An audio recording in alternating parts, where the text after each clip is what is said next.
সাম্প্রতিক সময়ের অন্যতম আলোচিত ঘটনা হলো মাগুরায় শিশু ধর্ষণ ও হত্যার ঘটনা। এরই প্রতিবাদে উত্তাল হয়ে উঠেছে দেশ। এই মামলায় শিশুটির বোনের শ্বশুর হিটু শেখকে মৃত্যুদণ্ড দিয়েছে আদালত। 2020 সালের নভেম্বরে ধর্ষণের সর্বোচ্চ সাজা মৃত্যুদণ্ড আইন হয় বাংলাদেশে।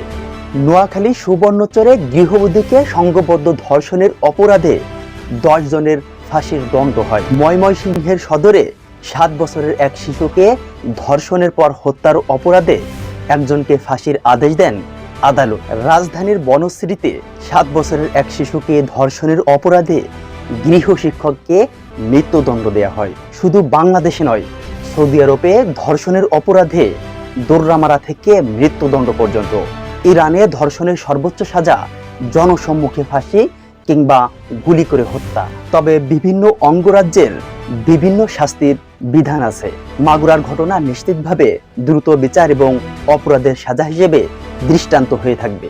তবে প্রায় কথা ওঠে যে ফাঁসি দিলেই কি ধর্ষণ কমবে যদি এই ধর্ষণের শাস্তির ঘটনা বেশি বেশি করে প্রচার করে মানুষের কাছে পৌঁছে দেওয়া যায়।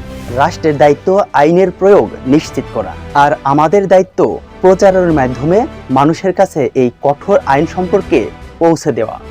আপনি কি মনে করেন?